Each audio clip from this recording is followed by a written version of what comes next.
जय हिंद सभी भाइयों को दुबे जी की तरफ से जय जय श्री राम। तो आज हम बताएंगे आपको कि सेकुलरिज्म क्या है।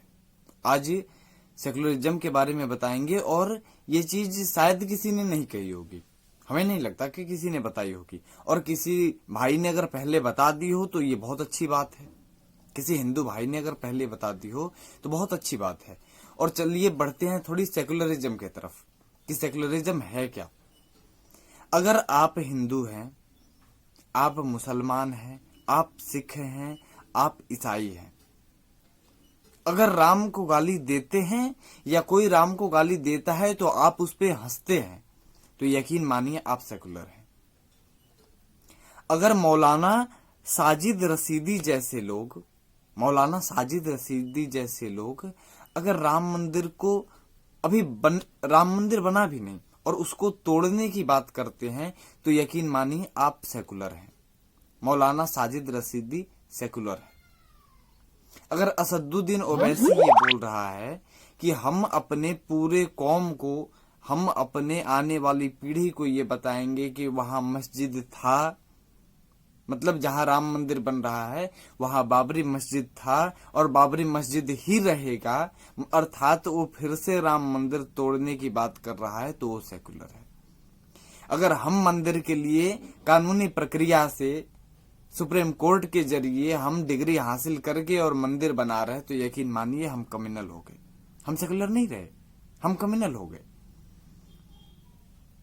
और अगर जो विवादित ढांचे का जमीन था, जो श्री राम मंदिर का जमीन था, आपसे बता दें कि वो जमीन अगर हमें मिल गई है और उस पर बाबरी बनने के लिए अगर हम दे देते तो यकीन मानिए कि हम सेकुलर होते, हम कम्युनल नहीं होते।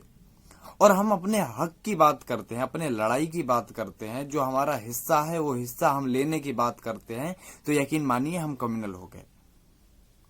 मतलब अपने परिवार को अपना परिवार कह दिए तो हम कम्युनल हो गए। कहने का मतलब तो यही है कि मतलब आपकी बेटी है और अगर आप बोल दिए कि ये हमारी बेटी है तो यकीन मानिए आप कम्युनल हो जाएंगे। आपके घर की बहू है और आप बोल दिए ये हमारे घर की बहू है तो यकीन मानिए आप कम्युनल हो जाएंगे, आप सेकुलर नहीं रहेंगे और सेकुलरिज्म खतरे में आ जाएगी। ये है हमारे देश की सेकुलरिज्म। हिंदुओं को बर्बाद करने की जो चीज है वो सेकुलरिज्म है, समझ रहे हैं। और हिंदू अपने अधिकार के लिए लड़ ले तो कम्युनल हो जाएगा। और यकीन मानिए अगर सेकुलरिज्म ये है तो खड़ी लात मारते हैं ऐसे सेकुलरिज्म पे, खड़ी लात मारते हैं ऐसे सेकुलरिज्म पे, समझ रहे हैं ना। हमें आवश्यकता नहीं है ऐसे सेकुलरिज्म की जिससे हम हिंदुओं की आस्था को ठेस पहुंचे ना, वैसे सेकुलरिज्म बिल्कुल नहीं चाहिए हमें।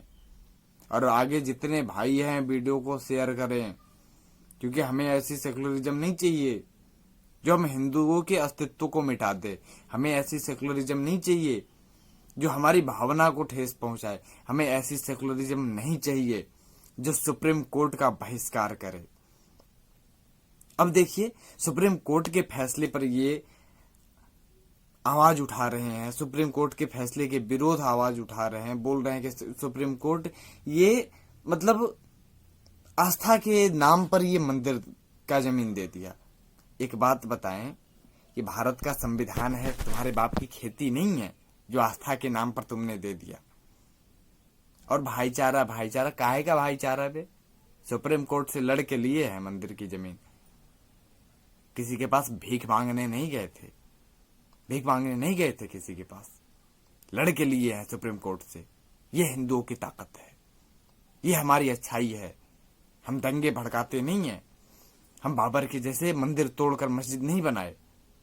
ये हम हिंदुओं की आस्था है और हिंदुओं की अच्छाई है कि सुप्रीम कोर्ट से लड़कर लिए हैं, ना कि दंगे भड़काकर, ना कि किसी की जमीन छीनकर, किसी का परिवार उजाड़कर। परिवार तो हमारा उजड़ा है, परिवार तो हम हिंदुओं का उजड़ा है।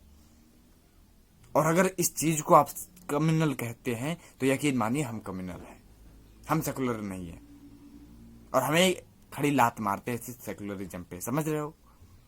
बाबा साहब का संविधान है, बाबा साहब का संविधान नहीं, हमारे देश का संविधान।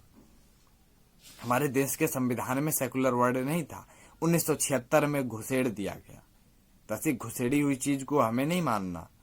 1976 में जो घुसेड़ी गई थी, हम यही जानते हैं, हम इतना ही जानते हैं कि जो संविधान हमारा था हम उसे फॉलो करते हैं, ठीक है ना। और आप अगर इसे कम्युनल कहते हैं तो यकीन मानिए हम कम्युनल हैं। सेकुलरिज्म छोड़कर बाकी हर चीज को हम मानते हैं, ठीक है ना, क्योंकि सेकुलरिज्म तो इसी प्रकार से है और हमें नहीं चाहिए ऐसे सेकुलरिज्म। बाकी जय श्री राम, हर हर महादेव।